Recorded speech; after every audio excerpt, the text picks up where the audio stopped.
So நம்ம last கிளாஸில் என்ன பார்த்தோம் அப்படின்னா இந்த டிரான்ஸ்ஃபார்மர் இருக்கு இல்லையா, அந்த டிரான்ஸ்ஃபார்மரோட பேசிக்ஸ் பற்றி கொஞ்சம் பார்த்துருந்தோம் இல்லையா. ஸோ டிரான்ஸ்ஃபார்மர் அப்படின்னா அதாவது மின்மாற்றி அப்படின்னு சொல்லிட்டு தமிழில் சொல்கிறாங்க. நம்ம சிலபஸில் பார்த்தோம் மின்மாற்றின்னு சொல்கிறாங்க. இந்த மின்மாற்றி அப்படின்னா என்ன அப்படின்னா டிரான்ஸ்ஃபார்மர்னால் என்னன்னு நம்ம பார்த்தோம் அப்படின்னா டிரான்ஸ்ஃபார்மரில் வந்து ஏசி வோல்டேஜை சரிங்களா ஒரு சர்க்யூட்லேருந்து ஏசி வோல்டேஜை ஒரு சர்க்யூட்லேருந்து இன்னொரு சர்க்யூட்டுக்கு சரிங்களா இன்னொரு சர்க்யூட்டுக்கு ஒரு ஃப்ரீக்குவென்சி சேஞ்ச் ஆகாமல் ட்ரான்ஸ்ஃபர் பண்ணுற சரிங்களா ட்ரான்ஸ்ஃபர் பண்ணுற ஒரு டிவைஸ் தான் வந்து டிரான்ஸ்ஃபார்மர் அப்படின்னு சொல்லியிருந்தோம். இந்த டிரான்ஸ்ஃபார்மர் பார்த்திங்க அப்படின்னா ஸ்டாட்டிக் டிவைஸ். எதுக்காக இது ஸ்டாட்டிக் டிவைஸ்னு சொல்கிறோம் அப்படின்னா இது வந்து இந்த டிரான்ஸ்ஃபார்மர் உள்ள எந்த ஒரு மூவிங் பார்ட்டும் இருக்காது. இப்போ ஒரு மோட்டர் இருக்குது, ஒரு ஜென்ரேட்டர் இருக்குன்னா அதற்குள்ளார பார்த்திங்க அப்படின்னா ரோட்டார் இருக்கும் சரிங்களா, ரோட்டார் இருக்கும். அந்த மாதிரி சுற்றுற பகுதி எதுவுமே இங்கே இல்லாமல் இந்த டிரான்ஸ்ஃபார்மர் பொறுத்த வரைக்கும் எல்லாமே வந்து ஸ்டேஷனரி பார்ட்டாக மட்டும் இருக்கிறதுனால சரிங்களா நிலையான தன்மை உருளும் தன்மை இல்லாமல் நிலையான தன்மை இருக்கிறதுனால இதை வந்து ஸ்டாட்டிக் டிவைஸ் அப்படின்னு சொல்லிட்டு சொல்கிறோம் சரிங்களா. இது வந்து ஃபுல் அண்ட் ஃபுல் வந்து பார்த்திங்க அப்படின்னா நம்ம ஃப்ரீக்குவென்சியை சேஞ்ச் பண்ணாமல் சரிங்களா, ஃப்ரீக்குவென்சின்னா நீங்கள் அதிர்வெண் அப்படின்னு சொல்லுவாங்க. நீங்கள் இந்த அளவுக்கு நம்ம தமிழில் தேவையில்லை சரிங்களா. ஃப்ரீக்குவென்சினா ஃப்ரீக்குவென்சினே படிங்க. இது வந்து அதிர்வெண் அப்படின்னு சொல்லுவாங்க. இந்த அதிர்வெண் வந்து மாறாமல் ஃப்ரீக்குவென்சி மாறாமல் ஒரு சர்க்யூட்லேருந்து இன்னொரு சர்க்யூட்டு நம்ம வந்து பவரை வந்து ட்ரான்ஸ்ஃபர் பண்ணுறது தான் வந்து இந்த டிரான்ஸ்ஃபார்மர் சரிங்களா. ஸோ அதுதான் சொல்லியிருந்தோம். இது வந்து ஒரு தத்துவத்தில் செயல்படுதுன்னு சொல்லியிருந்தோம். இந்த டிரான்ஸ்ஃபார்மர் வந்து ஃபாரடேவோட எலக்ட்ரோ மேக்னட்டிக் அந்த மியூச்சுவல் இண்டக்ஷன் பிரின்சிபலில் ஒர்க் ஆகுது அப்படின்னு சொல்லியிருந்தோம். ஸோ அது பார்த்திங்க அப்படின்னா அந்த மியூச்சுவல் இண்டக்ஷன் பிரின்சிபலில் ஒர்க் ஆகுது அப்படின்னு சொல்லியிருந்தோம். ஒர்க்கிங் பிரின்சிபலை பொறுத்த வரைக்கும் நம்ம லென்ஸில் அப்புறம் Faraday law of electromagnetic induction தான். ஸோ அதாவது எலக்ட்ரோ மேக்னட்டிக் இண்டக்ஷன் அப்படின்னா அந்த மியூச்சுவல் இண்டக்ஷன் பிரின்சிபலில் தான் இது வந்து ஒர்க் ஆகுது அப்படிங்கிற மாதிரி சொல்லியிருந்தோம் சரிங்களா. மியூச்சுவல் இண்டக்ஷன் பிரின்சிபலில் ஒர்க் ஆகுது சொல்லியிருந்தோம். ஸோ மியூச்சுவல் இண்டக்டன்ஸ் அப்படின்னா அதாவது தன்மின் தூண்டல் அப்புறமேட்டுக்கு பார்த்திங்கன்னா பரிமாற்ற மின் தூண்டல் அப்படின்னு சொல்கிறாங்க தமிழில். செல்ஃப் இண்டக்டன்ஸ் அப்படின்னா தன்மின் தூண்டல், அதுதான் இங்கே பார்த்தோம். செல்ஃப் இண்டக்டன்ஸ் அப்படி பார்த்தோம். செல்ஃப் இண்டக்டன்ஸ் அப்படின்னா தன்மின் தூண்டல் அப்படின்னு சொன்னோம். மியூச்சுவல் இண்டக்டன்ஸ் அப்படின்னா பரஸ்பர மின் தூண்டல் அப்படின்னு சொல்லியிருந்தோம் சரிங்களா. தன்மின் தூண்டல் அப்படின்னு சொல்லியிருந்தோம். ஞாபகம் இருக்குங்களா. தன்மின் தூண்டல் அப்படின்னா ஒரு கோர் இருக்குது, அந்த ஒரு கோரில் சுற்றி வச்சுருக்கக்கூடிய காயில் இருக்கு இல்லையா, இந்த காயில் வழியாக நம்ம வந்து ஒரு ஏசி சப்ளை அப்ளை பண்ணும்பொழுது இந்த காயிலை சுற்றி அதாவது இந்த வைண்டிங்கை சுற்றி காந்த விசை கோடுகள் அதாவது ஃப்ளக்ஸ் ப்ரொடியூஸ் ஆகும் அப்படின்னு சொல்லியிருந்தோம் சரிங்களா. இந்த ஃப்ளக்ஸ் ப்ரொடியூஸ் ஆகும்னு சொல்லியிருந்தோம். ஸோ இதில் போகிற கரண்ட்னால இது உருவாகுன்னு சொல்லியிருந்தோம். ஸோ அப்போ இது வந்து தன்மின் தூண்டல், இது வந்து செல்ஃப் இண்டக்டன்ஸ் அப்படின்னு சொல்கிறோம் சரிங்களா. இதுவே வந்து மியூச்சுவல் இண்டக்டன்ஸ் அப்படின்னா பரிமாற்ற மின் தூண்டல் அல்ல பரஸ்பர மின் தூண்டல் அப்படின்னா இது எப்படின்னா சொல்லுவாங்க சரிங்களா. நீங்கள் வந்து மியூச்சுவல் இண்டக்டன்ஸே ஞாபகம் வச்சுக்கணும். ஸோ பரஸ்பர மின் தூண்டலை பொறுத்த வரைக்கும் நம்ம வந்து இங்கே 2 காயில் இருக்கும் சரிங்களா. 2 காயில் இருக்கும். 2 காயிலும் வந்து எலக்ட்ரிக்கல் கனெக்ஷன் எதுவும் கொடுத்துருக்க மாட்டாங்க. மேக்னட்டிக்கலி கப்புள் பண்ணி வச்சுருப்பாங்க. எப்படி கப்புள் பண்ணியிருப்பாங்க அப்படின்னா இந்த ஒரு வைண்டிங்கை ஒரு கோர்லையும் ஒரு இரும்புலையும் இந்த வைண்டிங்கை இன்னொரு இரும்புலையும் சுற்றி வச்சுருப்பாங்க. இந்த 2 இரும்பு இருக்கு இல்லையா, இந்த 2 இரும்பையும் கனெக்ட் பண்ணிடுவாங்க. இதை பேர் தான் கோர் அப்படின்னு சொல்கிறாங்க. ஸோ அதனால தான் நம்ம என்ன சொல்கிறோம் அப்படின்னா இது வந்து மேக்னட்டிக்கலாக கப்புளாக இருக்குது, ஆனால் எலக்ட்ரிக்கலாக கப்புளாக இல்லை. அதாவது எலக்ட்ரிக்கலாக எந்த கனெக்ஷனும் இல்லை, மாறாக வந்து மேக்னட்டிக்கலாக இதை வந்து கனெக்ட் பண்ணி வச்சுருக்கோம் அப்படின்னு சொல்லிட்டு நம்ம சொல்கிறோம் சரிங்களா. அப்போ வந்து இந்த இடத்துல ஒரு ஏசி அதிர்வெண் கொடுக்குற அதாவது வந்து ஃப்ரீக்குவென்சி இப்படி இந்த ஏசி அதிர்வெண்ணை வந்து இன்புட்டாக இதுக்கு இடையில் கொடுக்கும்போது ஒரு ஐ கரண்ட் ஃப்ளோ ஆகும் இல்லையா. இந்த கரண்ட் போயிட்டு இந்த காயிலில் ஒரு காந்த விசை கோடுகளை உற்பத்தி பண்ணும், அதாவது மேக்னெட்டிக் ஃப்ளக்ஸை உற்பத்தி பண்ணும். இந்த மேக்னெட்டிக் ஃப்ளக்ஸ் என்ன பண்ணும், இதுதான் கோர்னு வச்சுக்கங்க சரிங்களா. இதுதான் கோர். இது எப்படி இருக்குது, இந்த மாதிரி நான் வந்து வச்சுருக்கிறேன் சரிங்களா. இந்த மாதிரி வந்து கோரை அடுக்கி வச்சுருக்கேன். நான் என்ன பண்ணுறேன், இதில் ஒரு காயிலை சுற்றி வச்சுருக்கேன் சரிங்களா. இந்த காயில் வழியாக நான் சப்ளை கொடுக்குறேன். என்ன சப்ளை கொடுக்குறேன், ஏசி சப்ளை கொடுக்குறேன். ஏசி சப்ளைங்கிறது எப்படி இருக்கும், சைன் வேவாக இருக்கும் சரிங்களா. சைன் வேவ் இப்படி இருக்கும் ஓகேவா. இதை அப்ளை பண்ணுறான் 50 ஹெர்ட்ஸில் அப்ளை பண்ணுறான். அப்படி அப்ளை பண்ணுறப்ப இதில் வந்து ஒரு கரண்ட் போகும். இந்த கரண்ட் போகிறதுனால சரிங்களா, இந்த காயிலில் இந்த கரண்ட் போகிறதுனால இங்கே ஒரு ஃப்ளக்ஸ் ப்ரொடியூஸ் ஆகும். அதாவது காந்த விசை கோடுகள் இதை சுற்றி உற்பத்தி ஆகும். இந்த காந்த விசை கோடுகள் இருக்கு இல்லையா, இந்த மேக்னெட்டிக் ஃப்ளக்ஸ் இருக்கு இல்லையா, இது வந்து இந்த கோரில் அப்படியே மூவ் ஆகும். கோர்னால் இரும்பு, இந்த இரும்பில் வந்து அப்படியே மூவ் ஆகும். எங்கெல்லாம் இந்த இரும்பு இருக்கோ அங்கெல்லாம் மூவ் ஆகும், மேக்னெட்டிக் ஃப்ளக்ஸ் மூவ் ஆகும். சரிங்களா, மேக்னெட்டிக் ஃப்ளக்ஸ் மூவ் ஆகும். இப்போ நான் என்ன பண்ணிடுறேன் அப்படின்னா, ஒரு பக்கத்தில் இந்த இரும்பு இதோட ஒரு பக்கத்தில் வைண்டிங்கை சுற்ற வச்ச மாதிரி நான் இன்னொரு பக்கத்துலேயும் வைண்டிங்கை சுற்றி வைக்கிறேன். ஓகேங்களா, இன்னொரு பக்கத்துலேயும் வைண்டிங்கை சுற்றி வைக்கிறேன், இப்படி சுற்றி வைக்கிறேன். சரிங்களா, ஒரு முனையில் வந்து நான் என்ன பண்ணிடுறேன், ஏசி சப்ளை அப்ளை பண்ணுறேன், இன்னொரு முனையிலேருந்து அதே ஏசி சப்ளை எடுத்துக்கிறேன். சரிங்களா, இது ரெண்டுக்கும் எலக்ட்ரிக்கல் கனெக்ஷன் எதுவும் கிடையாதுன்னு சொல்லியிருந்தேன். இப்போ வந்து பார்த்திங்க அப்படின்னா, இந்த தன்மின் தூண்டல் அடிப்படையில் உற்பத்தியான அந்த காந்த விசை கோடுகள் இந்த கோர் வழியாக இப்படியே செகண்டரி இருக்கு இல்லையா, இது ப்ரைமரின்னு நம்ம சொல்கிறோம். ஒரு உதாரணத்துக்கு இந்த ப்ரைமரி செகண்டரி அப்படிங்கிறதெல்லாம் வந்து நம்ம வந்து அசம்ஷனில் வச்சுக்கிறது தான். அப்போ நான் இதை செகண்டரி, இதை ப்ரைமரி வச்சு இதை செகண்டரி வச்சுக்கலாம்னா வச்சுக்கலாம், ஒன்றும் தப்பில்லை. அப்போ நான் இங்கே வந்து மேக்னெட்டிக் ஃப்ளக்ஸ் இருக்கு இல்லையா, இந்த ஃப்ளக்ஸ் என்ன பண்ணுது அப்படின்னா இந்த ப்ரைமரி சைட்லேருந்து சரிங்களா அப்படியே இந்த கோர் வழியாக நேராக போயிட்டு செகண்டரிக்கு போகுது. அப்போ இந்த ஃப்ளக்ஸ் இருக்கு இல்லையா, இந்த ஃப்ளக்ஸ் என்ன பண்ணுது, இந்த காயில் வந்து கட் பண்ணுது இல்லையா, இந்த காயில் கட் பண்ணுது. அப்படி கட் பண்ணும் பொழுது சரிங்களா, அப்படி கட் பண்ணும் பொழுது இங்கே ஒரு இஎம்எஃப் ப்ரொடியூஸ் ஆகும், இங்கே ஒரு இஎம்எஃப் ப்ரொடியூஸ் ஆகும். சரியா, அதாவது இங்கே இதை சுற்றி ஒரு சர்க்குலேட்டிங் கரண்ட் உருவாகும். நீ எப்போ லோடோட கனெக்ட் பண்ணுறியோ சரிங்களா, இப்போ எதை லோடோட கனெக்ட் பண்ணுறியோ இந்த கரண்ட் வந்து சரிங்களா, இந்த கரண்ட் வந்து இதன் வழியாக பாயும், இது வந்து லோடு கரண்ட்டுன்னு சொல்கிறாங்க. அப்போ வந்து எலக்ட்ரிக்கலாக கனெக்ஷன் கொடுக்காம மேக்னெட்டிக்கலாக வந்து கப்புள் ஆகிட்டு ஒரு சர்க்யூட்லேருந்து இன்னொரு சர்க்யூட்டுக்கு வந்து பவரை வந்து பவர் இந்த சென்ஸ் வோல்டேஜ் கரண்ட்டு சரிங்களா, அதை வந்து ஃப்ரீக்குவென்சி மாறாமல் மாற்றுற டிவைஸ் தான் ட்ரான்ஸ்ஃபார்மர்னு சொல்லி சொல்கிறாங்க. இது நமக்கு எக்ஸாம்பிள் கொஸ்டின் கேட்பாங்க. என்ன கொஸ்டின் கேட்பாங்க அப்படின்னா, ட்ரான்ஸ்ஃபார்மர் வந்து எதெல்லாம் ட்ரான்ஸ்ஃபர் பண்ணும் அப்படின்னு கேட்பாங்க. ட்ரான்ஸ்ஃபார்மர் வந்து என்னென்ன ட்ரான்ஸ்ஃபர் பண்ணும், option A power, option B voltage, option C current, எல்லாம் கரெக்டு. ஆப்ஷன் டி வந்து என்ன பண்ணுவான்னா ஃப்ரீக்குவென்சின்னு கொடுத்துருவோம். சரிங்களா, இது எல்லாத்தையும் சேஞ்ச் பண்ணிக்கலாம், ஆனால் ஃப்ரீக்குவென்சியை சேஞ்ச் பண்ண முடியாது. ஸோ இது ஒரு கான்செப்ட். சரிங்களா, ஸோ இது வந்து 2 லா சொல்லியிருந்தேன். Faraday law of electromagnetic induction சொல்லியிருந்தேன், லென்ஸ் லா சொல்லியிருந்தேன். சரிங்களா, அதாவது E n × di/dt, இது வந்து மியூச்சுவல் இண்டக்ஷன் பிரின்சிபல். ரைட்டா, எப்போ வந்து காயிலில் வந்து சேஞ்ச் இன் கரண்ட் இருக்கோ அப்போ வந்து இஎம்எஃப் ப்ரொடியூஸ் ஆகும். சரிங்களா, இதனுடைய டைரக்ஷன் வந்து எதை பொறுத்திருக்குன்னா லென்ஸ் லாவை பொறுத்திருக்கும். சரிங்களா, ஸோ இதுதான் லாஸ்ட் கிளாஸ் நம்ம பார்த்துருக்கோம்.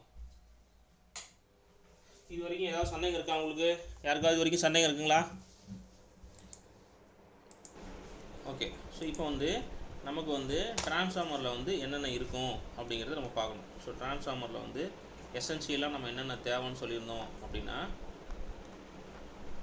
ட்ரான்ஸ்ஃபார்மரில் இந்த மாதிரி இஎம்எஃப் வந்து ட்ரான்ஸ்ஃபர் பண்ணுறதுக்கு முதல்ல என்ன தேவை அப்படின்னா, ஃபஸ்ட்டு வந்து ப்ரைமரி வைண்டிங் தேவை அப்படின்னு சொல்லியிருந்தோம். ப்ரைமரி வைண்டிங் தேவை, நீங்கள் கலோக்கியில் எழுதுகிறா, நீங்கள் அதை பார்த்துக்குங்க. ப்ரைமரி வைண்டிங் தேவை. சரிங்களா, அதே மாதிரி செகண்டரி வைண்டிங் தேவை. சரிங்களா, செகண்டரி வைண்டிங் தேவை. சரி, ஓகே, செகண்டரி வைண்டிங். மூணாவது என்ன தேவை, இது ரெண்டையும் சுற்றி வைக்கிறதுக்கு நமக்கு கோர் வேணும். சரிங்களா, நம்ம சுற்றிக்கிறதுக்கு என்ன வேணும், கோர் வேணும். அந்த கோர் வந்து ஒன்றோடு ஒன்று ஒட்டும் போது சரிங்களா, இப்படி வந்து ஒரு பிளேட் இப்படி இருக்குது பாருங்கள், ஒரு பிளேட்டு இங்கே இருக்குது. சரிங்களா, இந்த பிளேட்லேருந்து கரண்ட்டு இன்னொரு பிளேட்டுக்கு போகக்கூடாது. சரியா, அப்போ என்ன பண்ணுறோம், அந்த ஒரு பிளேட்டுக்கும் இன்னொரு பிளேட்டுக்கும் அந்த ட்ரான்ஸ்ஃபர் கரண்ட் இல்லாமல் இருக்கிறதுக்காக லேமினேஷன் போட்டு வச்சிடறோம். லேமினேஷன்னா நமக்கு தெரியும், ஒயர் ஸ்லீவை லேமினேட் பண்ணியிருக்காங்கல்ல, ஸோ அந்த மாதிரி தான் அந்த கோரை வந்து லேமினேட் பண்ணியிருப்பாங்க. ஸோ அதனால் இந்த இடத்துல என்ன சொல்கிறாங்கன்னா லேமினேட்டட் கோர் அப்படின்னு சொல்கிறாங்க. சரிங்களா, லேமினேட்டட் கோர் அப்படின்னு சொல்கிறாங்க. இது எதனால் ஆகிட்டுருக்குன்னா அயனால் ஆகிருக்கும். சரிங்களா, அயனால் ஆகிருக்கும். ஸோ அதுதான் வந்து இங்கே லேமினேட்டட் கோர் அப்படின்னு சொல்கிறாங்க. ஸோ இந்த 3 முக்கியமான விஷயங்கள் இதில் இருக்கும். சரிங்களா, பேசிக்காக நமக்கு தெரியுங்கன்னா, பேசிக்காக இஎம்எஃப்பை ட்ரான்ஸ்ஃபர் பண்ணுறதுக்கு இந்த 3 முக்கியமான விஷயங்கள் நமக்கு தேவை, 3 முக்கியமான பாகங்கள் நமக்கு தேவை. சரிங்களா, அதை அப்படி கொடுத்தோம்னா தான் நீங்கள் ஏசி சப்ளை அப்ளை பண்ணும்போது இது வந்து ட்ரான்ஸ்ஃபர் ஆகும் அப்படின்னு சொல்கிறாங்க. சரி, இதில் எது ப்ரைமரி வைண்டிங் எது செகண்டரி வைண்டிங்கு அப்படின்னு நமக்கு தெரியணும் இல்லையா. ஸோ ஃபஸ்ட்டு, அதாவது எங்கே இன்புட்டு கொடுக்குறீங்களோ, ஸோ இன்புட் எங்கே கொடுக்குறீங்களோ அந்த வைண்டிங் பேர் ப்ரைமரி வைண்டிங். நல்லா கவனமாக கவனிக்கணும், இந்த வைண்டிங் பேர் ப்ரைமரி வைண்டிங். அவுட்புட் எங்கேருந்து எடுக்கிறீங்களோ சரிங்களா, அவுட்புட் எங்கேருந்து எடுக்கிறீங்களோ அது பேர் வந்து செகண்டரி வைண்டிங். சரிங்களா, செகண்டரி வைண்டிங். இது ரொம்ப முக்கியம். இன்புட் கொடுக்கறது ப்ரைமரி வைண்டிங், அவுட்புட் எடுக்கிறது செகண்டரி வைண்டிங். சரி, இவ்வளோ தான் இருக்கா அப்படின்னா, சரி இப்போ பாருங்கள். இப்போ நான் வந்து ஒரு ஸ்டெப் அப் ட்ரான்ஸ்ஃபார்மர் வேணும். எனக்கு வந்து என்ன வேணும்? ஸ்டெப் அப் ட்ரான்ஸ்ஃபார்மர் வேணும். அதாவது வந்து நான் கொடுக்குற இன்புட்டை விட அதிகப்படியான அவுட்புட் வேணும். சரிங்களா, நான் கொடுக்குற இன்புட்டை விட அதிகப்படியான அவுட்புட் வேணும். அப்போ நான் என்ன பண்ணணும் அப்படின்னா, N1 வந்து பார்த்திங்கன்னா நம்பர் ஆஃப் டர்ன்ஸ் இருக்கு இல்லையா, N1 கம்மியாக இருக்கணும், N2 அதிகமாக இருக்கணும். நம்பர் ஆஃப் டர்ன்ஸ் அப்படின்னா சுற்றுகளின் எண்ணிக்கை. நம்ம காயில் சுற்றி வைக்கிறோம் இல்லையா, சுற்றுகளின் எண்ணிக்கை. இந்த சுற்றுகளின் எண்ணிக்கை வந்து பார்த்திங்கன்னா ப்ரைமரி சைடு, சரிங்களா, அதாவது இன்புட் சைடு வந்து குறைவாகவும் அவுட்புட் சைடில் வந்து அதிகமாகவும் இருந்துச்சுன்னா அந்த டிரான்ஸ்ஃபார்மர் பேர் ஸ்டெப் அப் டிரான்ஸ்ஃபார்மர். அதாவது நல்லா கவனமாக கவனிங்க. 33 வோல்ட்டு கொடுத்துட்டு, அதாவது 33 கேவி கொடுத்துட்டு நீங்கள் 66 கேவி இல்லை 110 கேவி எடுக்கிறீங்க அப்படின்னா இது பேர் ஸ்டெப் அப் டிரான்ஸ்ஃபார்மர்.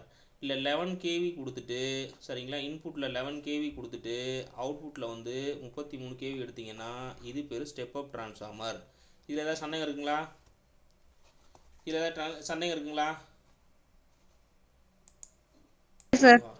இது வந்து ஸ்டெப் அப் டிரான்ஸ்ஃபார்மர்னு சொல்கிறோம். சரி, அப்போ ஸ்டெப் டவுன் டிரான்ஸ்ஃபார்மர்னா என்ன? சரிங்களா, ஸ்டெப் டவுன் டிரான்ஸ்ஃபார்மர்னா என்ன அப்படின்னா, ஸ்டெப் டவுன் டிரான்ஸ்ஃபார்மர் அப்படின்னா இன்புட் வந்து கம்மியாக இருக்கணும். அதாவது ஸ்டெப் டவுன் டிரான்ஸ்ஃபார்மர் அப்படின்னா அவுட்புட்டை விட இன்புட் எப்படி இருக்கணும்? கம்மியாக இருக்கணும்.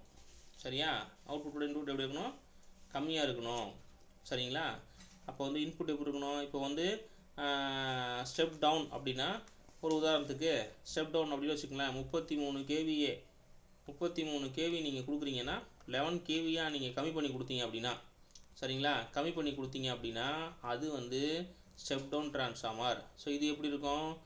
N1 இருக்கு இல்லையா, N1 தான் அதிகமாக இருக்கும், N2 குறைவாக இருக்கும். சரிங்களா, நம்ம சுற்றுகளோட எண்ணிக்கை ப்ரைமரியில் கம்மியாகவும் செகண்டரியில் அதிகமாக இருந்ததுன்னா இது பேர் ஸ்டெப் டவுன் டிரான்ஸ்ஃபார்மர். இது எங்கே பயன்படுத்துவோம்னா டிஸ்ட்ரிபியூஷன் சைடில் பயன்படுத்துவோம். சரிங்களா, நம்ம வீடுகளுக்கு வருது இல்லையா டிஸ்ட்ரிபியூஷனு, அங்கே பயன்படுத்துகிறோம். இது எங்கே பயன்படுத்துகிறோம்? அந்த ஸ்டெப் அப் எங்கே பயன்படுத்துகிறோம் அப்படின்னா பவர் ஜென்ரேஷன், அதாவது டிரான்ஸ்மிஷன் சைடில் இதை பயன்படுத்துகிறோம். ஒரு இடத்துல நம்ம பவர் ஜென்ரேட் பண்ணுறாங்க இல்லையா, பவர் ஜென்ரேட் பண்ணுற இடத்துல பயன்படுத்துகிற டிரான்ஸ்ஃபார்மர் ஸ்டெப் அப் டிரான்ஸ்ஃபார்மர். இங்கே இருக்கிறது ஸ்டெப் டவுன் டிரான்ஸ்ஃபார்மர். இதுதான் பேசிக்காக இருக்கக்கூடிய டிரான்ஸ்ஃபார்மர்ஸ்னு சொல்லுவாங்க. சரி, இங்கே வந்து நம்ம வைண்டிங் சொன்னோம் இல்லையா, ப்ரைமரி செகண்டரி வைண்டிங்லாம் சொன்னோம். இந்த ப்ரைமரி செகண்டரி வைண்டிங்லாம் எப்படி இருக்கணும் அப்படின்னா ரிலக்டன்ஸ் வந்து ரொம்ப கம்மியாக இருக்கணும். ஸோ இதோட வேல்யூ வந்து லோ ரிலக்டன்ஸாக இருக்கணும். சரிங்களா, லோ ரிலக்டன்ஸாக கொண்ட அந்த வேல்யூவை வந்து என்ன பண்ணியிருப்பாங்க அப்படின்னா இந்த காயிலில், அதாவது இந்த கோரில் சுற்றி வச்சுருப்பாங்க. சரிங்களா, இது ரொம்ப முக்கியம். அந்த ப்ரைமரி வைண்டிங்கோட நேச்சர் வந்து லோ ரிலக்டன்ஸாக இருக்கணும், அது ரொம்ப ரொம்ப முக்கியம். சரிங்களா, சரி, ரைட்டு. சரி, அடுத்து பாருங்கள். இப்போ கன்ஸ்ட்ரக்ஷன் பார்க்குறோம். அடுத்து வந்து என்ன பண்ணுறோன்னா கன்ஸ்ட்ரக்ஷன் பார்க்குறோம். டிரான்ஸ்ஃபார்மரோட கன்ஸ்ட்ரக்ஷன் பார்ப்போம். கட்டுமானம், டிரான்ஸ்ஃபார்மரோட கட்டுமானம் எப்படி இருக்குது அப்படின்னு சொல்லிட்டு பார்ப்போம். சரிங்களா, ஸோ இதுக்கு முன்னாடி நம்மளோட சிங்கிள் ஃபேஸ் டிரான்ஸ்ஃபார்மர் இப்படி தான் இருக்கும். சரிங்களா, இது வந்து ப்ராக்டிக்கல் கன்ஸ்ட்ரக்ஷன் உள்ள டிரான்ஸ்ஃபார்மர். இதில் பார்த்திங்க அப்படின்னா இதில் பாருங்கள், இது வந்து 3 ஃபேஸ் டிரான்ஸ்ஃபார்மரோட ஒரு கிராஸ் செக்ஷனல் வியூ. 3 ஃபேஸ் டிரான்ஸ்ஃபார்மரோட ஒரு கிராஸ் செக்ஷனல் வியூ தான் இது. சரிங்களா, ஸோ இதில் தான் எல்லாமே கொடுத்துருப்பாங்க. இது நம்ம 1 by 1 இப்போ வந்து பார்ப்போம். ஃபஸ்ட்டு என்ன சொல்லியிருக்கோம்? கோர் சொல்லியிருக்கோம்.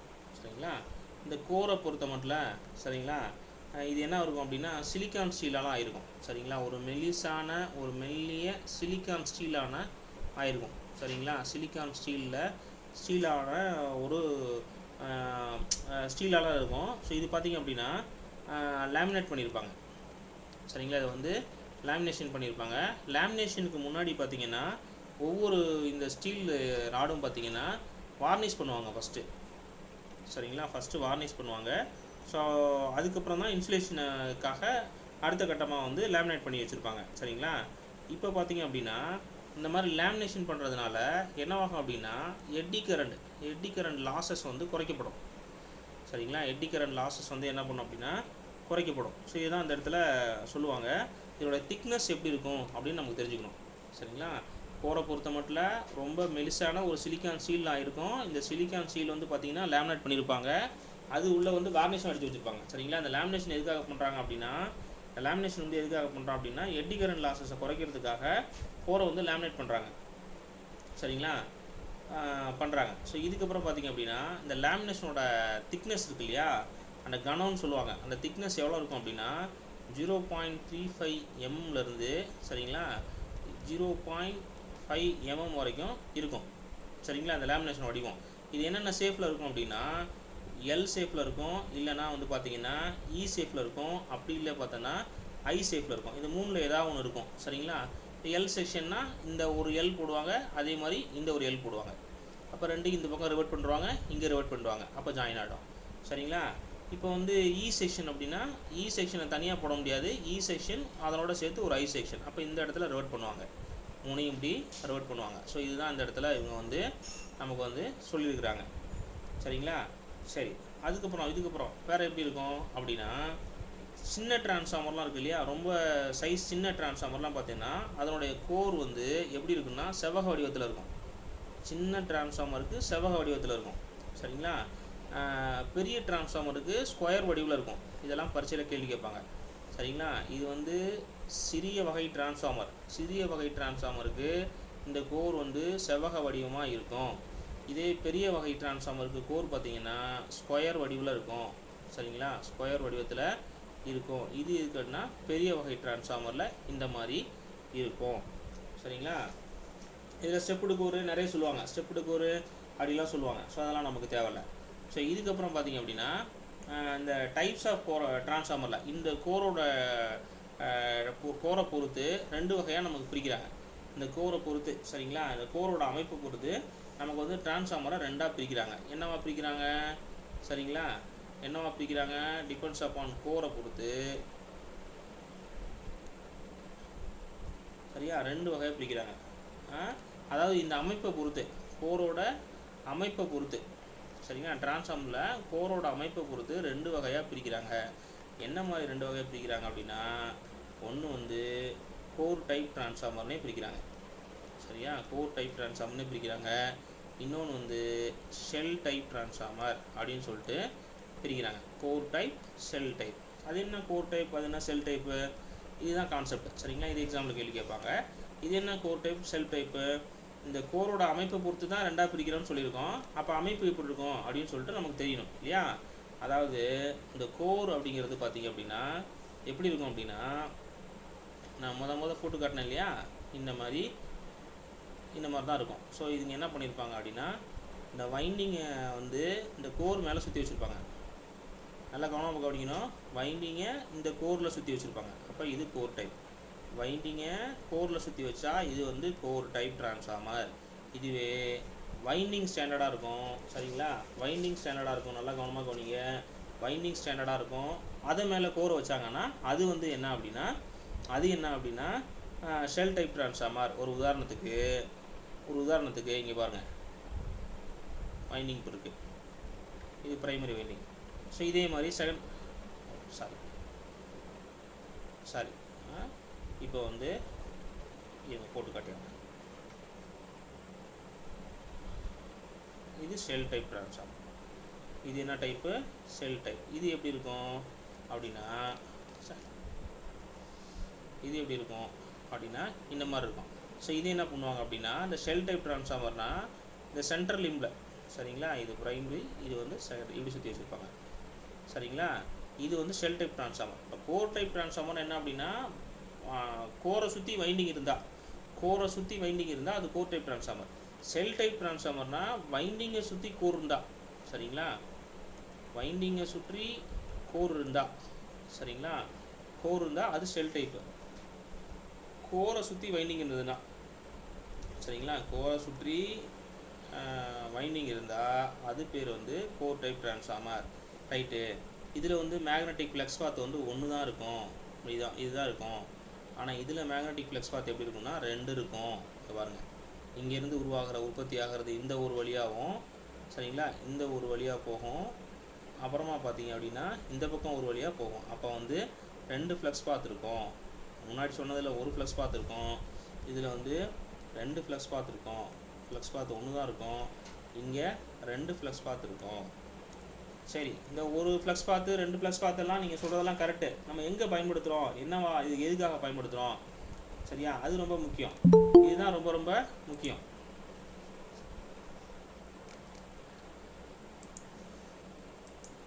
ஸோ இதுதான் வந்து நமக்கு முக்கியமானது. சரிங்களா, ஓகே, இப்போ சொல்லிட்டோம். சரிங்களா, என்ன சொல்லியிருக்கோம், ஒரு அந்த கோரை சுற்றி வைண்டிங் இருந்தால், சரிங்களா, கோரை சுற்றி வைண்டிங் இருந்தால் அது என்ன சொன்னோம், கோர் டைப்னு சொல்லியிருந்தோம். இதில் சிங்கிள் ப்ளஸ் பாத் தான் இருக்குன்னு சொல்லியிருந்தோம். ஸோ இதில் வந்து பார்த்திங்கன்னா வைண்டிங்கை சுற்றி கோர் இருக்கும், 2 ப்ளஸ் பாத் இருக்குன்னு சொல்லியிருந்தோம். அதாவது இது என்ன அப்படின்னா, இதை பேரை வந்து லிம்ப் அப்படின்னு சொல்கிறாங்க. லிம்ப் அப்படின்னு சொல்கிறாங்க. இது ரெண்டையும் லிம்ப் அப்படின்னு சொல்கிறாங்க. சரிங்களா, லிம்ப் அப்படின்னு சொல்கிறாங்க. இதில் 2 லிம்ப் இருக்கும், இதில் ஒரே ஒரு லிம்ப்பு தான் இருக்கும். சரிங்களா, இந்த சென்டரில் இருக்குது பாருங்கள், சென்டரில் ஒரே ஒரு லிம்ப்பு தான் இருக்கும். சரிங்களா, ஒரே ஒரு லிம்ப் இருக்கும். அதாவது ஒரு லிம்பில் மட்டும்தான் வைண்டிங் சுற்றி வச்சுருப்பாங்க. நம்ம ப்ராக்டிக்கலாக பார்க்கணும் அப்படின்னா இது ஒரு லிம்ப்பு, இது ஒரு லிம்ப்பு, ரெண்டாச்சா. இந்த சென்டர் லிம்பில் தான் பார்த்தீங்க அப்படின்னா வந்து வைண்டிங் சுற்றிருப்பாங்க. அப்போ நம்ம கணக்குக்கு 3 லிம்ப்பு. சரிங்களா, கணக்குக்கு 3 லிம்ப்பு, அதில் ஒரு லிம்பில் மட்டும் வந்து என்ன சுற்றிருப்பாங்கன்னா வைண்டிங் சுற்றிருப்பாங்க. ஸோ இதுதான் சொல்லியிருக்காங்க இந்த இடத்துல. இதுக்கப்புறம் பார்த்தீங்க அப்படின்னா நம்ம அதுதான் சொன்னோம் முன்னாடியே. இது வந்து பார்த்திங்கன்னா இந்த மேக்னெட்டிக் சர்க்யூட் சீரியஸாக இருக்கும். அதாவது இங்கே பாருங்களேன், இதில் உற்பத்தி ஆகிற மேக்னெட்டிக் பார்த்து இப்படியே போயிட்டு அந்த வைண்டிங்கில் இன்டியூஸ் ஆகிட்டு திருப்பி இந்த பக்கம் வந்துடும். அப்போ இது வந்து சீரியஸ் காம்பினேஷனாக இருக்குது அப்படின்னு சொல்லிட்டு அர்த்தம். அதாவது மேக்னெட்டிக் சர்க்யூட் எப்படி இருக்கும் அப்படின்னா சீரியஸாக இருக்கும், சீரியஸ் பார்த்தா இருக்கும். சரிங்களா, வேரியஸ் இங்கே வந்து பார்த்தீங்க அப்படின்னா இது பேரலல் பார்த்தா இருக்கும். ஸோ இது எப்படி இருக்கும், இங்கே உற்பத்தி ஆகிறது 2ஆக டிவைட் ஆகுது. இங்கே ஒன்று டிவைட் ஆகுது, வைண்டிங்கில் உற்பத்தி ஆகுது, இங்கே ஒன்று டிவைட் ஆகுது. இது மட்டும் இல்லாமல் இதே மாதிரி இந்த பக்கமும் டிவைட் ஆகுது. அப்போ இங்கே என்ன அப்படின்னா இந்த மேக்னெட்டிக் சர்க்யூட் வந்து எப்படி இருக்கும் அப்படின்னா இங்கே வந்து பேரலல் சர்க்யூட்டாக இருக்கும். சரிங்களா, பேரலல் சர்க்யூட்டாக, அதாவது பேரலல் பார்த்தா இருக்கும். சரிங்களா, ஸோ அதுதான் இங்கே ரொம்ப முக்கியம். சரிங்களா, இது எதுக்கு நம்ம பயன்படுத்துகிறோம் அப்படிங்கிறது ரொம்ப முக்கியம். இதுதான் எக்ஸாமில் கேட்பாங்க, நீங்கள் கவனமாக பாருங்கள். ஸோ இது வந்து பார்த்திங்கன்னா ஹை வோல்டேஜுக்கு பயன்படுத்துவோம். சரிங்களா, ஹை வோல்டேஜுக்கு இதை பயன்படுத்துவோம், ரொம்ப முக்கியம். ஹை வோல்டேஜ் ஹையாக இருந்தால் ரேட்டிங் கரண்ட் கம்மியாக இருக்கும். அப்போ ஹை வோல்டேஜ் ஸ்மால் கேவிஏக்கு இதை வந்து பயன்படுத்துகிறோம். சரிங்களா, இந்த வைண்டிங்கை பொறுத்த வரைக்கும், அதாவது இந்த டைப்பை பொறுத்த வரைக்கும் லோ வோல்டேஜ். சரிங்களா, லோ வோல்டேஜ்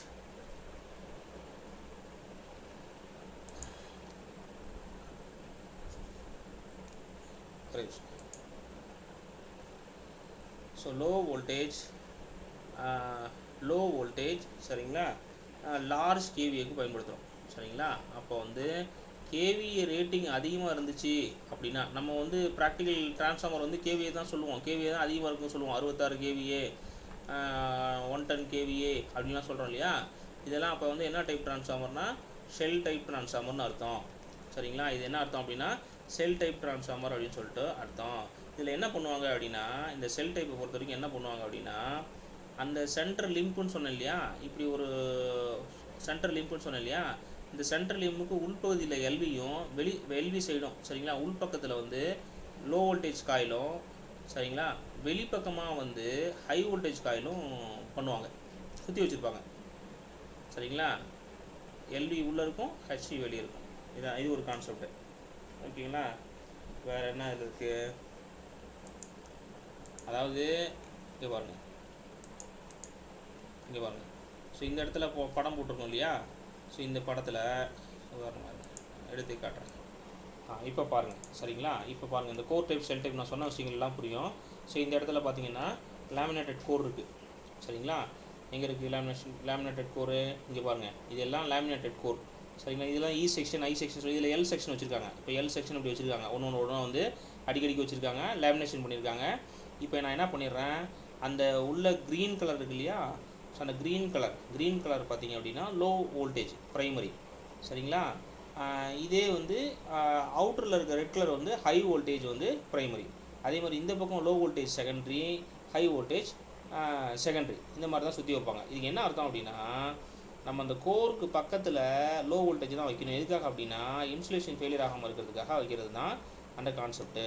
சரி, இதே பாருங்கள், செல் டைப் பாருங்கள். இ செக்ஷன் வச்சுருக்காங்க, இங்கே பாருங்கள், இப்படி இ செக்ஷன் வச்சுருக்காங்க, இ செக்ஷன் மேலே ஒரு ஐ செக்ஷன் வச்சுருக்காங்க, ரைட்டா. அதில் வந்து பார்த்திங்கன்னா எல்வி வந்து உள்ளாரையும், சரிங்களா, ஹெச்வி வந்து அவுட்டர்லையும் வச்சுருக்குறாங்க. ஸோ இதுதான் வந்து இந்த இடத்துல செல் டைப் ட்ரான்ஸ்ஃபார்மருக்கும் ஹோல் டைப் ட்ரான்ஸ்ஃபார்மருக்கும் இருக்கிற வித்தியாசங்கள். ஸோ இது வந்து ரொம்ப முக்கியம், எக்ஸாமில் கேட்பாங்க. உங்களுக்கு எக்ஸாம் பாயிண்ட் ஆஃப் வியூவில் பார்த்தீங்கன்னா இந்த ஹை வோல்டேஜ் ஸ்மால் கேவிஏ அது வந்து ரொம்ப முக்கியம், சரிங்களா, ரொம்ப முக்கியம். கோர் டைப் செல் டைப் ட்ரான்ஸ்ஃபார்மரில் ரொம்ப ரொம்ப முக்கியம். இது எங்கெங்கெல்லாம் பயன்படுத்துகிறோம் அப்படின்னு சொல்லிட்டு கேட்பாங்க. ஒரு 66 கேவிஏ கொடுத்துட்டு இது என்ன டைப் ஆஃப் ட்ரான்ஸ்ஃபார்மராக இருக்கலாம் அப்படின்னு சொல்லிட்டு அவங்க கேட்பாங்க. நம்ம கரெக்டாக அடிக்கணும். செல் டைப் ட்ரான்ஸ்ஃபார்மர் அது, சரிங்களா. அதுக்கு இதுக்கப்புறம் நம்ம யூசேஜை பொறுத்து power transformer, distribution transformer, instrumentation transformer, potential, current அப்படிலாம் சொல்லுவோம், சரிங்களா. அது வேறு. இப்போ பேசிக்காக இருக்கக்கூடிய அந்த 2 வகையான ட்ரான்ஸ்ஃபார்மர்கள் நம்ம கன்ஸ்ட்ரக்ஷன் வைஸ் பார்த்துட்டோம். அடுத்து பார்த்திங்க அப்படின்னா அடுத்து இஎம்எஃப் ஈக்குவேஷன். அடுத்து வந்து நமக்கு அடுத்த கான்செப்ட் என்ன அப்படின்னா இஎம்எஃப் ஈக்குவேஷன். மின்னியக்கு விசை பயன்பாடு அப்படின்னு சொல்லுவாங்க. இஎம்எஃப் ஈக்குவேஷன், சரிங்களா, ஆஃப் ட்ரான்ஸ்ஃபார்மர். ஒரு மின்மாற்றியோட மின்னியக்கு விசைக்கான சமன்பாடு என்ன அப்படின்னு சொல்லிட்டு நமக்கு கேட்பாங்க. பரீட்சை பாயிண்ட் ஆஃப் வியூவில் கேட்பாங்க.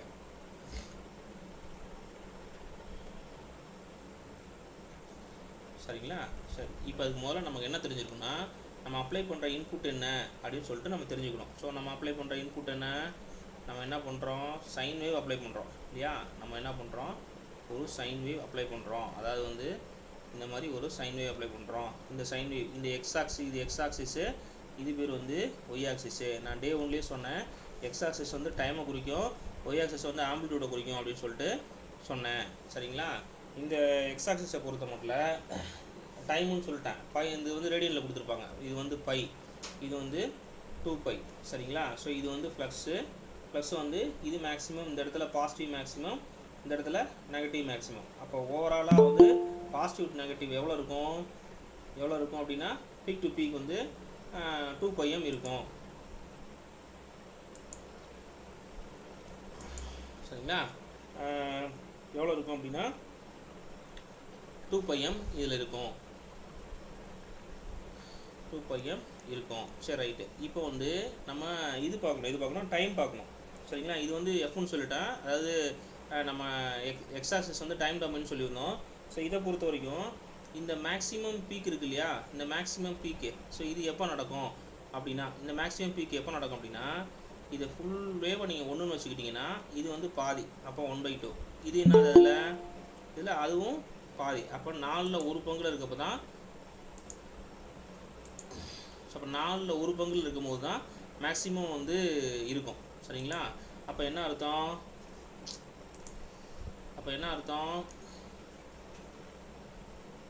இது புரியுதுங்களா கான்செப்ட்டு. இப்போ பாருங்கள், இது ஃபுல்லாக எஃப்னு வச்சுக்கோங்க, 2π வரைக்கும் எஃப்னு வச்சுக்கோங்க, சரிங்களா. இது வந்து 2f, அதாவது 1/2f. இதுலேயும் காவாசி இருக்கிறது தான் 1/4f, சரிங்களா. ஸோ இது அந்த அளவுக்கு தெரிஞ்சால் போதுமானது. இப்போ அடுத்து நம்ம பார்ப்போம். நம்ம டிரான்ஸ்ஃபார்மரில் என்னென்ன இருக்குன்னு சொல்லியிருந்தோம். ஒரு டிரான்ஸ்ஃபார்மர் இருக்குது அப்படின்னா அதில் வந்து டர்ன்ஸ் இருக்குன்னு சொல்லியிருந்தோம், அதாவது வைண்டிங் இருக்குன்னு சொல்லியிருந்தோம்.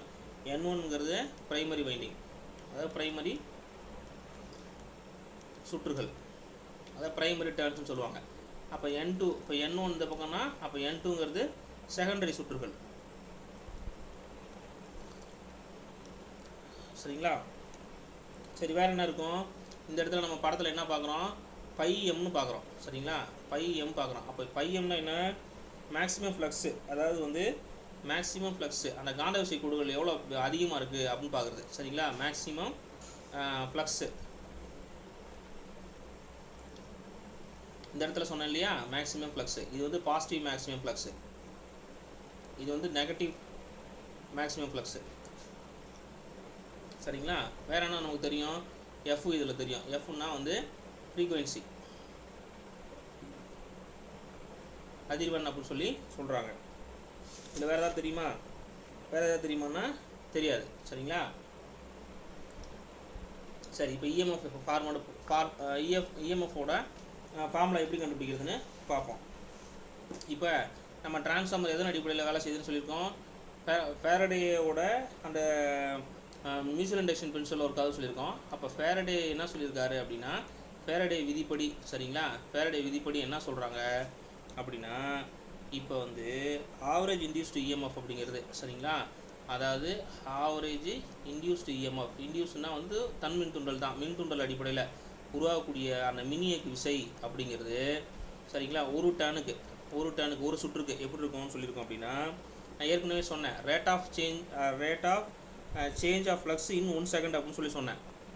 அதாவது வந்து இங்கே பாருங்கள், ரேட் ஆஃப் சேஞ்ச் ஆஃப், இது ஒன்றும் இல்லை சொல்கிறேன், சேஞ்ச் ஆஃப் ஃப்ளக்ஸு 1 செகண்டில், சரிங்களா, அதாவது 1 செகண்டில் rate of change of flux என்ன அப்படின்னு சொல்லி பார்க்கணும். இப்போ இதுக்கு என்ன அர்த்தம் அப்படின்னா, இப்போ rate of change of flux அப்படிங்கிறது நம்ம வந்து உதாரணத்துக்கு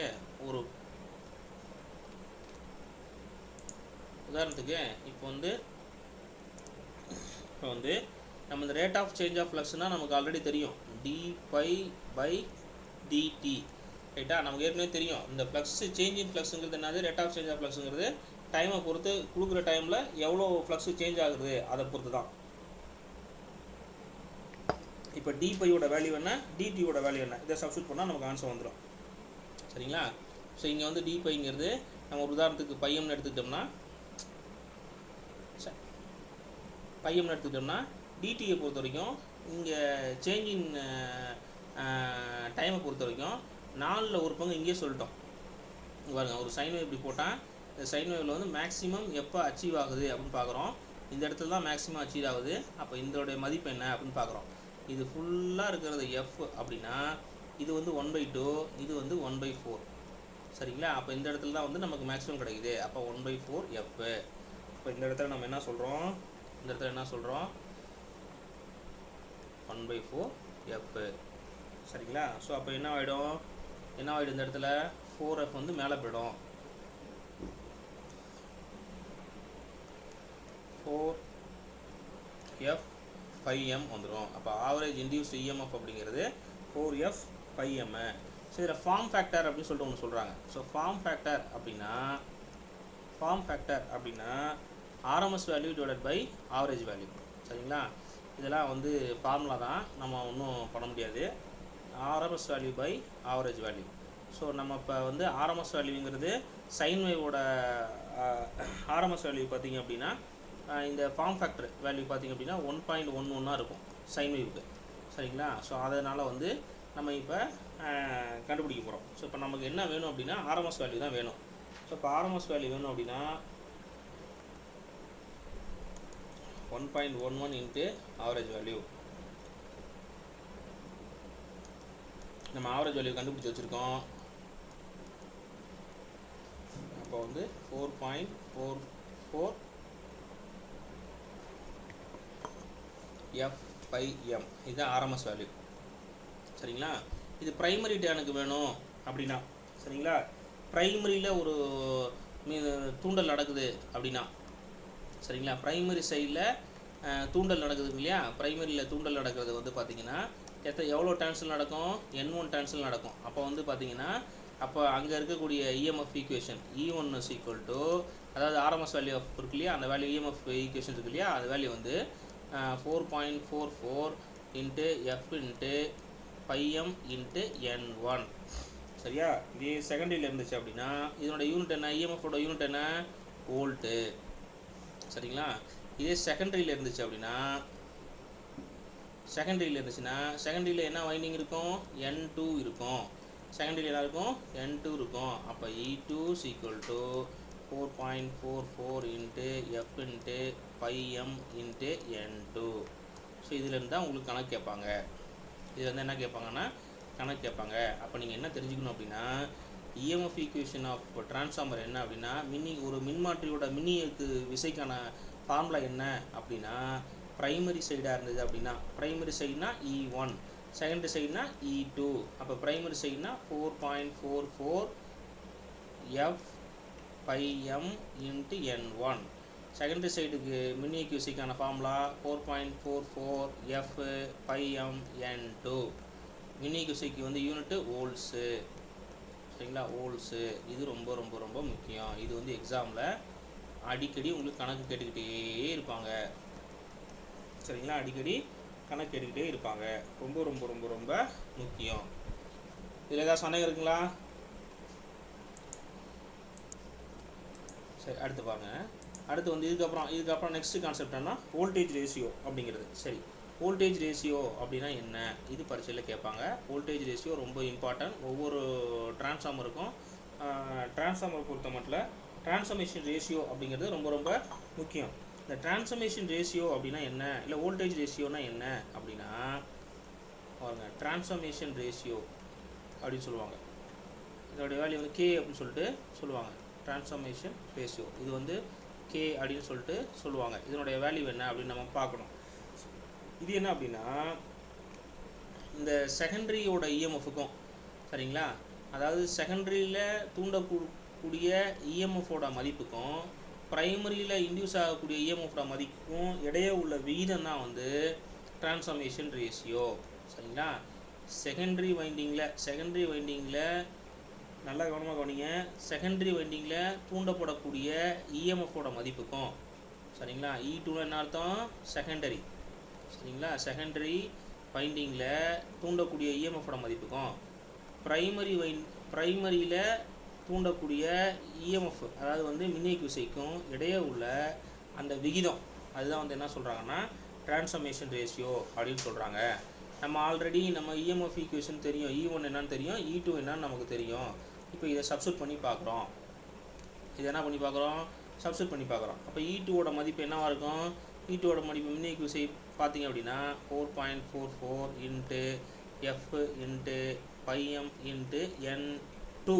இதுதான் வந்து இதுதான் செகண்டரியில் இருக்கக்கூடிய மின்னியக்கு முக்கியமான காரணம். Divided by 4.44 into f into phi m into N1 is equal to K. சரிங்களா, இப்போ என்னெல்லாம் காமனாக இருக்குது, 4.4 அடிச்சிட்றோம், எஃப்க்கு எஃப் அடிச்சிட்றோம், பைஎம்க்கு பைஎம் அடிச்சிட்றோம். அப்போ N2 by N1 is equal to K.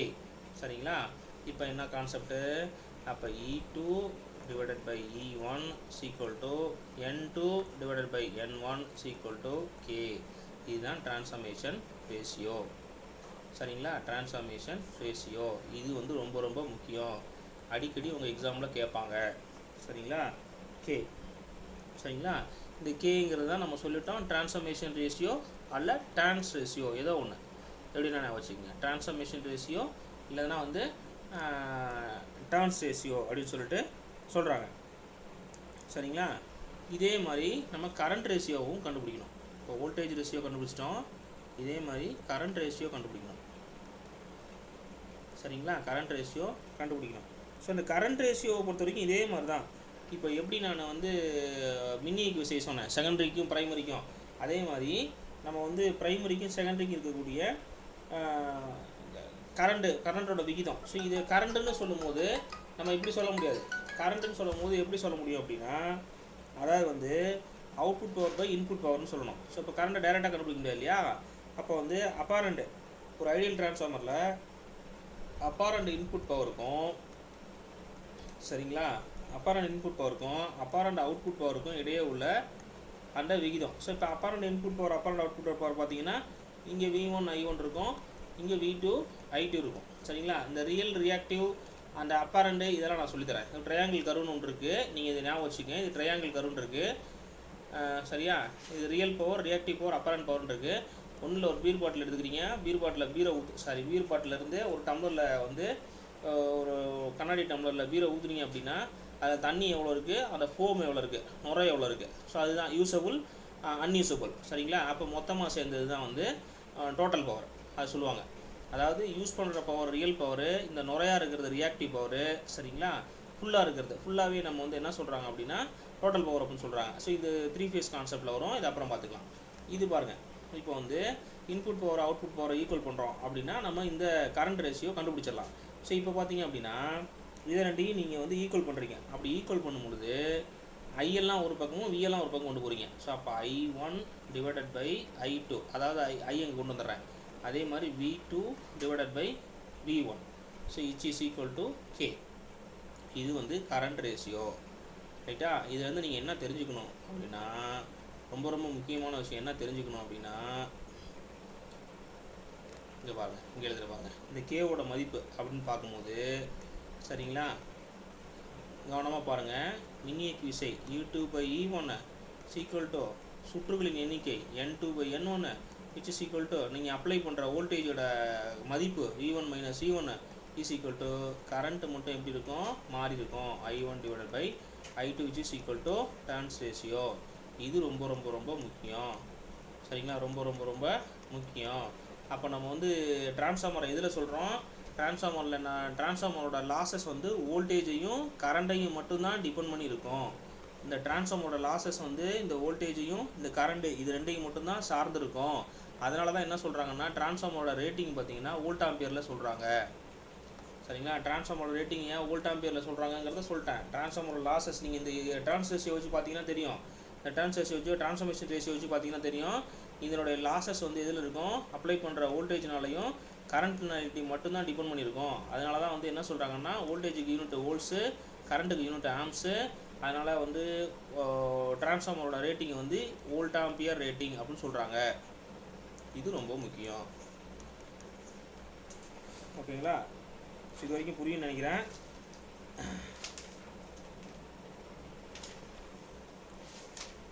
இது வரைக்கும் ஓகே தானே? Okay sir. ஸோ டிரான்ஸ்ஃபார்மரோட ரேட்டிங் வந்து 200 kVA. அதனுடைய இன்புட் அவுட்புட் வோல்டேஜ் பார்த்தீங்கன்னா 3300 பார் 240 வோல்ட்டு இருக்கிறதுல வந்து 50 ஹெர்ட்ஸ் டிரான்ஸ்ஃபார்மர். சரிங்களா, 50 hertz transformer, single phase transformer, அதுவும் 3 ஃபேஸ் கிடையாது, சிங்கிள் ஃபேஸ் டிரான்ஸ்ஃபார்மரு. இதில் பார்த்தீங்க அப்படின்னா செகண்டரி வைண்டிங்கோட டர்ன்ஸு, சரிங்களா, அதாவது வந்து செகண்டரியோட டர்ன்ஸு, செகண்டரி வைண்டிங்னா N2ன்னு சொல்லுவாங்க. N2ஓட டர்ன்ஸ் வந்து 80 அப்படின்னு கொடுத்துட்றாங்க. சரிங்களா, டிரான்ஸ்ஃபார்மர் வந்து ஐடியல் டிரான்ஸ்ஃபார்மரு, லாஸஸ் எதுவும் இருக்காது. ஐடியல் டிரான்ஸ்ஃபார்மரு லாஸஸ் எதுவும் இருக்காது. அப்படின்னா என்ன சொல்கிறாங்கன்னா, என்ன கேட்குறாங்க அப்படின்னா, உங்களுக்கு என்ன கேட்குறாங்க அப்படின்னா, ப்ரைமரி செகண்டரி கரண்ட் எவ்வளோ அப்படின்னு கேட்குறாங்க ஃபஸ்ட்டு. சரிங்களா, கரண்ட் எவ்வளோ, ப்ரைமரி செகண்டரி கரண்ட், அதாவது I1 வேல்யூ எவ்வளோ, சரிங்களா, I2 வேல்யூ எவ்வளோ. சரிங்களா, இது ஃபஸ்ட்டு கொஸ்டின். ரெண்டாவது கொஸ்டின் வந்து flux, maximum value of flux, அதாவது பைஎம்னு படித்தோம்ல, அது எவ்வளோ அப்படின்னு கேட்குறாங்க. ஸோ மூணாவது என்ன கேட்குறாங்க அப்படின்னா, ப்ரைமரி டர்ன்ஸ் எவ்வளோன்னு கேட்குறாங்க. இப்போ N2 கொடுத்துட்டா அப்போ N1 எவ்வளோ அப்படின்னு சொல்லி கேட்குறான். இது மூணு என்ன கண்டுபிடி அப்படின்னு சொல்லி சொல்கிறோம். ஓகேவா, புரியுதுங்களா? இப்போ இப்படி தான் கொஸ்டின்ஸ் இருக்கும். கொடுத்துட்டு உங்களுக்கு ஒரு செட் ஆஃப் வேல்யூவை கொடுத்துட்டு உங்களுக்கு வந்து இதெல்லாம் என்னென்னு கண்டுபிடிக்க சொல்லுவாங்க. நம்ம இப்போ ஒன்று ஒன்றா கண்டுபிடிச்சிடலாம். சரிங்களா, ரொம்ப எளிமையாக இருக்கும். நம்ம மனக்கணக்கு நமக்கு வந்து ஆப்ஷன் வச்சு கேட்குற கணக்கு தான் கேட்பாங்க. இப்போ பாருங்கள், இப்போ தீர்வு, இப்போ இதுதான் கணக்கு நம்ம கொடுத்துட்டாங்க. இது வந்து தீர்வு பார்க்குறோம். நமக்கு என்னென்ன வேல்யூ கொடுத்துருக்குறாங்க, ஃபஸ்ட்டு எடுத்தோன்னே 200 kV கொடுத்துருக்காங்க. அப்போ டிரான்ஸ்ஃபார்மரோட ரேட்டிங் எவ்வளோ, இதனுடைய திறன் எவ்வளோ அப்படின்னா 200 kVA. நீ இந்த டேட்டாலேருந்து என்ன தெரிஞ்சுக்கணும் அப்படின்னு முதல்ல நம்ம பார்க்கணும். சரிங்களா, ரேட்டிங் வந்து 200 kVA கொடுத்துட்டாங்க. அடுத்து ப்ரைமரி வோல்டேஜ்னு கொடுத்துருக்குறாங்க. அதாவது இவங்க என்ன கொடுத்துருக்கான், 3300 பார் 240 கொடுத்துருக்கான். இது step down டிரான்ஸ்ஃபார்மரா, step up டிரான்ஸ்ஃபார்மரா?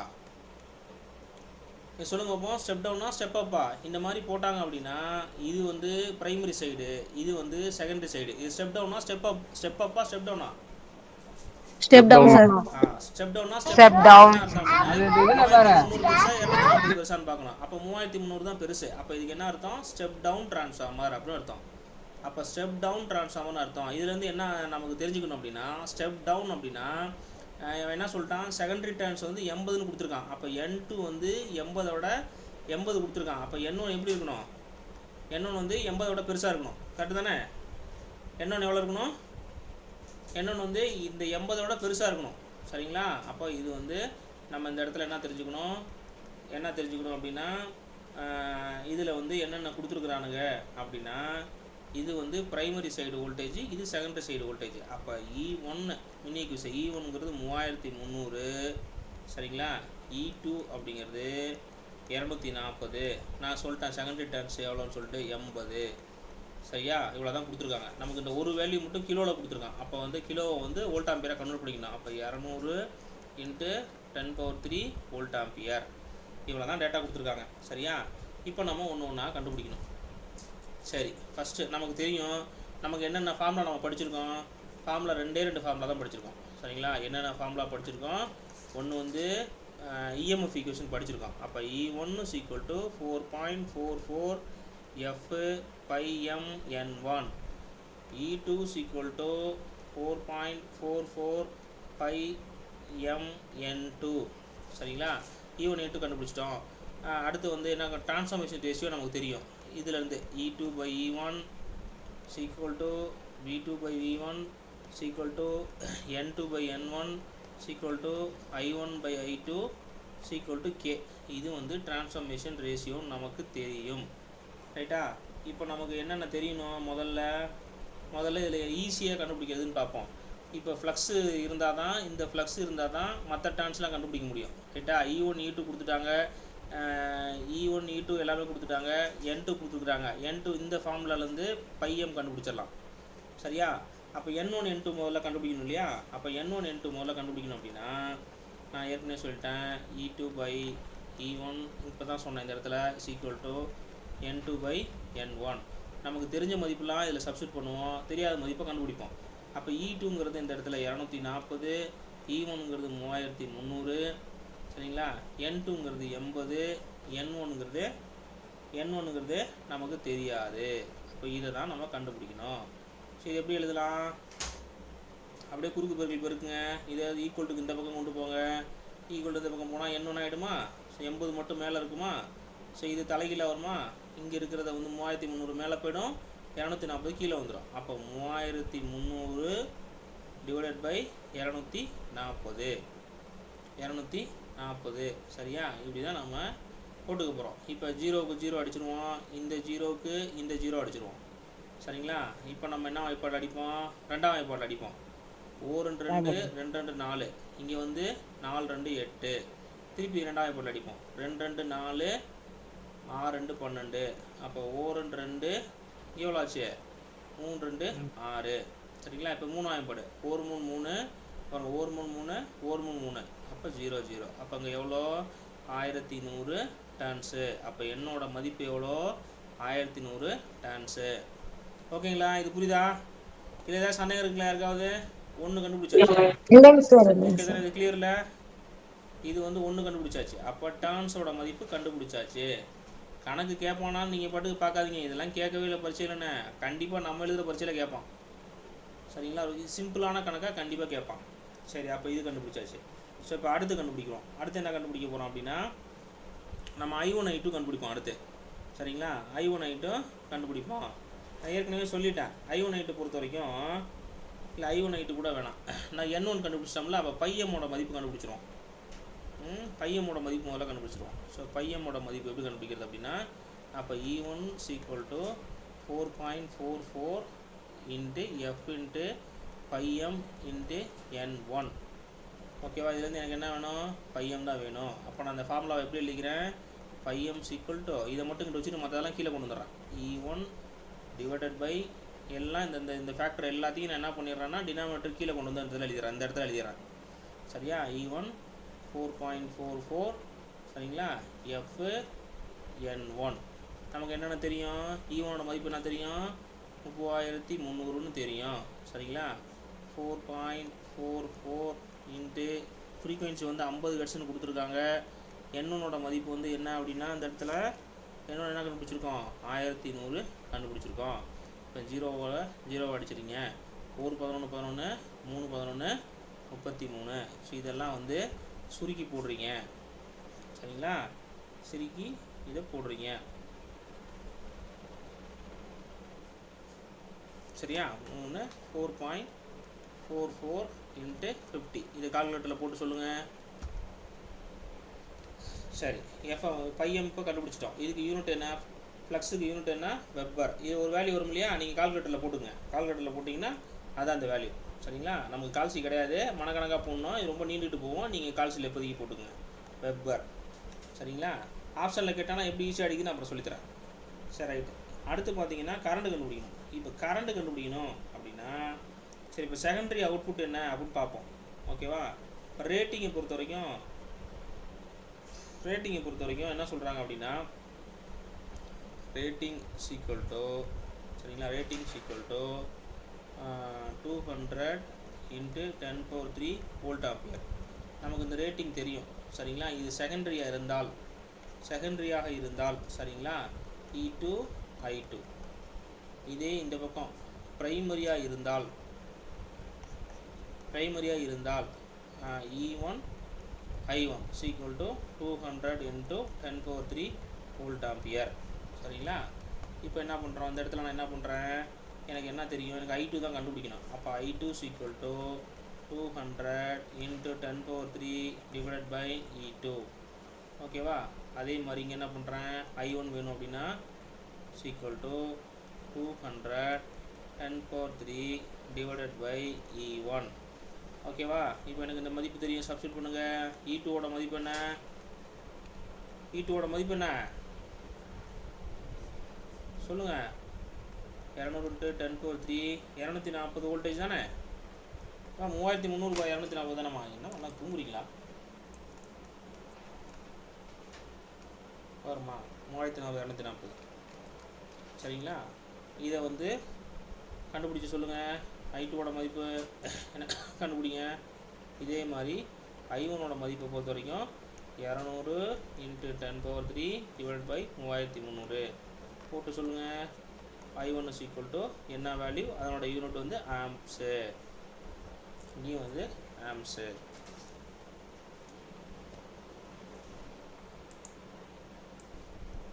So next topic வந்து transformer on no loaded condition. சரிங்களா. அதாவது வந்து ஒரு மின்மாற்றி வந்து மின்பளு அற்ற நிலையில் எவ்வாறு செயல்படுது அப்படின்னு பார்க்க போகிறோம். ஸோ இந்த மின்பளு அப்படின்னு சொல்கிறாங்க இல்லையா, அந்த செகண்டரி வந்து லோடோட கனெக்ட் பண்ணுறாங்கன்னு சொல்கிறாங்க இல்லையா. அந்த load various type of load இருக்குது. சரிங்களா. நான் ஏற்கனவே சொன்னேன்னு தெரில. ஃபஸ்ட்டு ரெசிஸ்டிவ் லோடு, அடுத்து இண்டக்டிவ் லோடு, அடுத்து வந்து கெப்பாசிட்டிவ் லோடு. சரிங்களா. இது இன்ஃபேஸு, இது இண்டக்டன்ஸ் அப்படின்னா இண்டக்டன்ஸு கெப்பாசிட்டன்ஸு ஒன்று லீடிங்கு ஒன்று லேகிங்கு. அதாவது இண்டக்டிவ் லேகிங் லோடு, இது வந்து லீடிங் லோடு. ஸோ இதெல்லாம் பேசிக்ஸு நம்ம 3 ஃபேஸ் சர்க்யூட்ஸில் பார்ப்போம். ரெசிஸ்டிவ் லோடுக்கு ஒரு உதாரணம் சொல்லுங்கள் பார்ப்போம். ரெசிஸ்டிவ் லோடுக்கு உதாரணம் சொல்லுங்கள். என்னம்மா சொல்ல மாட்டேங்கிறீங்க ஒன்றுமே? Bulb sir. பல்பாம்மா. சரிம்மா. சரி நமக்கு ஈஸியாக சொல்லுமா, கஷ்டமாக சொல்லாதம்மா. பல்பு வச்சுக்கோங்க. ஹீட்ரு சொல்லலாம். அப்படி இல்லை அப்படின்னா ஹீட்ரு இல்லை அப்படின்னா வேறு நான் அயன் பாக்ஸு சொல்லலாம், ஹீட்ரு அந்த மாதிரி சொல்லலாம். இல்லை நீங்கள் இண்டக்டிவ் லோடை பொறுத்த வரைக்கும் நீங்கள் சொல்லணும் அப்படின்னா இண்டக்டிவ் லோடை பொறுத்த வரைக்கும் ஃபேன் சொல்லலாம். சரிங்களா. ஃபேன் எல்லா டைப் ஆஃப் மோட்டர்ஸும் சொல்லலாம். கெப்பாசிட்டிவ் லோடை பொறுத்த வரைக்கும் கெப்பாசிட்டி பேங்க் அப்படின்னு சொல்லுவாங்க, கெப்பாசிட்டிவ் பேங்க் அப்படின்னு சொல்லுவாங்க. கெப்பாசிட்டருக்கு கெப்பாசிட்டி பேங்க்னு சொல்லுவாங்க. ஸோ அந்த மாதிரி இருக்கக்கூடிய லோடுலாம் இருக்குது. இந்த வேரியஸ் லோடை வந்து எந்த லோடுமே கனெக்ட் பண்ணாத பொழுது இந்த டிரான்ஸ்ஃபார்மர் எப்படி ரியாக்ட் பண்ணும் அப்படிங்கிறத ஒரு ஃபேஸர் டயக்ராம் வரைஞ்சி, சரிங்களா, ஃபேஸர் டயக்ராம் வரைஞ்சி நம்ம சொல்ல போகிறோம். சரிங்களா. ஃபேஸர் டயக்ராம் வரைஞ்சி சொல்ல போகிறோம். சரி ரைட்டு. இப்போ வந்து பாருங்கள், ஒரு டிரான்ஸ்ஃபார்மர் நான் சொல்லிட்டேன், நோ லோட் கண்டிஷன்னு சொல்லிட்டேன். அப்போ செகண்டரியில் எந்த கரண்ட்டும் இருக்காது. இதை நம்ம கோட்டை பத்திரமா இதை காட்டிடுறேன். ஒரு கோர் டைப் டிரான்ஸ்ஃபார்மர் வரைஞ்சிக்கிறேன் சிம்பிளாக. அந்த கோர் டைப் டிரான்ஸ்ஃபார்மரில் பார்த்தீங்கன்னா செகண்டரியை நான் கனெக்ட் பண்ணலை, ப்ரைமரி மட்டும்தான் கனெக்ட் பண்ணியிருக்கேன், செகண்டரியை கனெக்ட் பண்ணலை. அதாவது இதை மட்டும் என்ன பண்ணுறேன்னா ஒரு ஏசி வேவ் சைன் வேவோட கனெக்ட் பண்ணுறேன். இதை கனெக்ட் பண்ணும்போது இதில் கரண்ட் ஐ போகும். அப்படி போகும்போது இதில் ஒரு ஃப்ளக்ஸ் ப்ரொடியூஸ் ஆகி இந்த ஃப்ளக்ஸு கோர் மூலிமா, சரிங்களா, இந்த ஃப்ளக்ஸ் என்ன ஆகும் அப்படியே கோர் பாத் மூலிமா இதில் போகும். சரிங்களா. இது வந்து என்னென்னு நான் நோ லோடுன்னு சொல்லிட்டேன். அதனால் செகண்டரி வைண்டிங்கை நான் லோடோட கனெக்ட் பண்ணலை. இதில் இருக்க டர்ன்ஸ் வந்து N1, உருவாகிற இஎம்எஃப் வந்து E1, சரிங்களா, நீங்கள் அப்ளை பண்ணுற வோல்டேஜ் V1.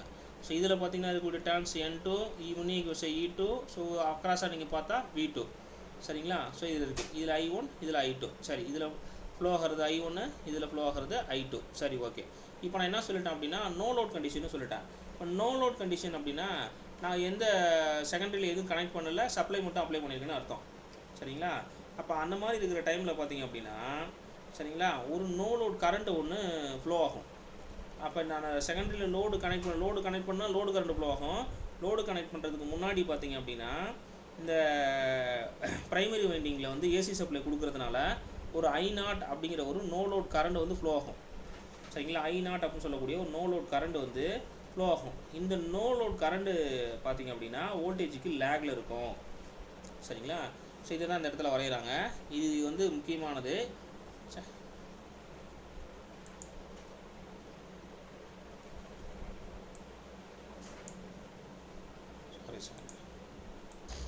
ஸோ இப்போ பாருங்கள், ஸோ இது வந்து என்ன சொல்கிறோம் அப்படின்னா, நம்ம முன்னமே சொன்ன மாதிரி எக்ஸ் ஆக்சிஸை பொறுத்த மட்டும் எக்ஸ் ஆக்சிஸுங்கிறது என்ன சொல்லியிருக்கோம்,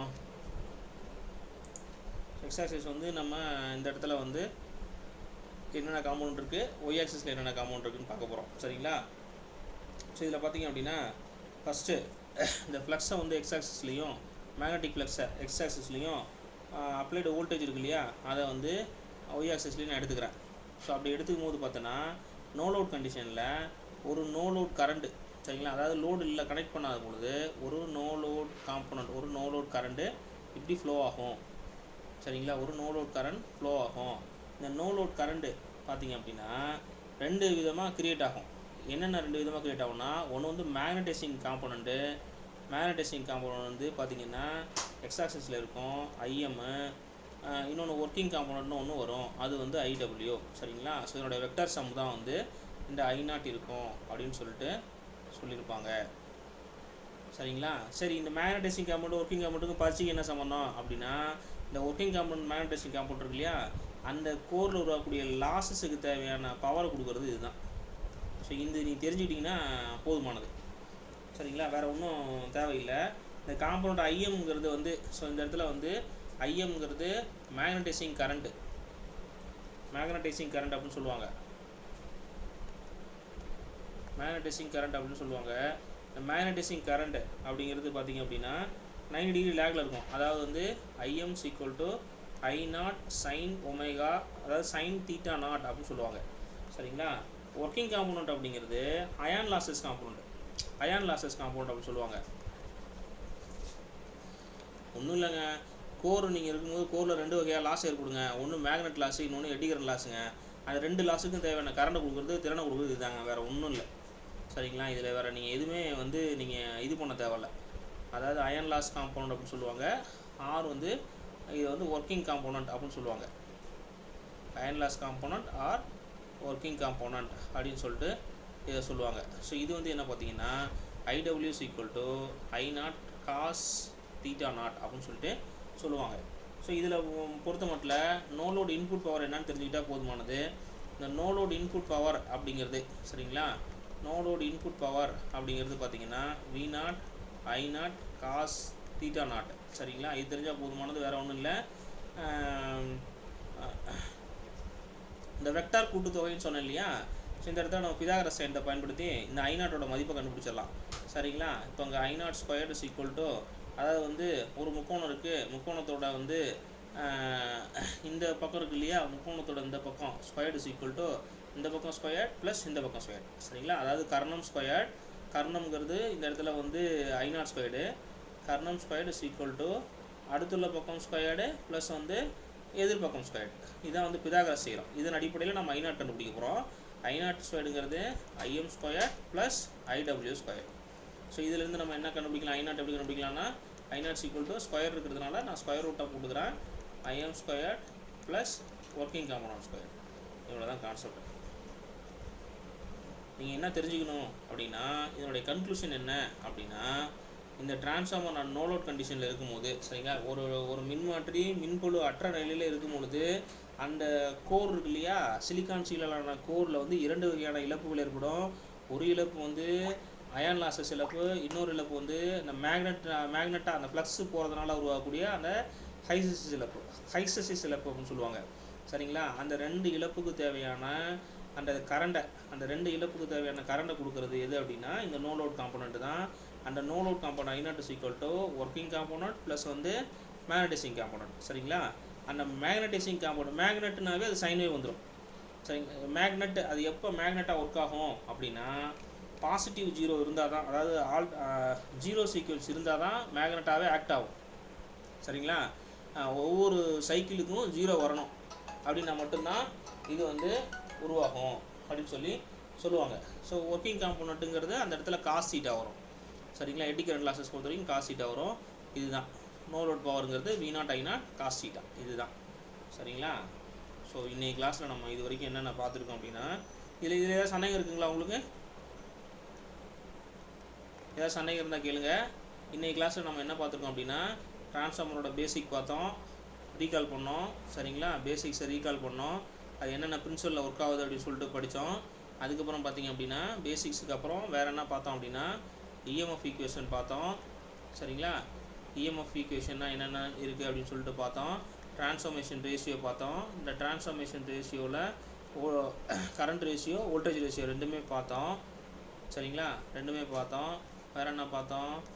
அப்புறமா என்ன பார்த்தோம் அப்படின்னா ட்ரான்ஸ்ஃபார்மர் நோ லோட் கண்டிஷன் இருக்கப்போ என்னென்ன இருக்கும் அப்படின்னு சொல்லிட்டு பார்த்துருக்கோம். ஸோ இதுதான் வந்து இன்றைக்கி கிளாஸில் பார்த்துருக்கோம். ஸோ நெக்ஸ்ட் கிளாஸில் வந்து நம்ம மீதி இருக்கிற டாப்பிக்கை பார்ப்போம். ஓகேங்களா?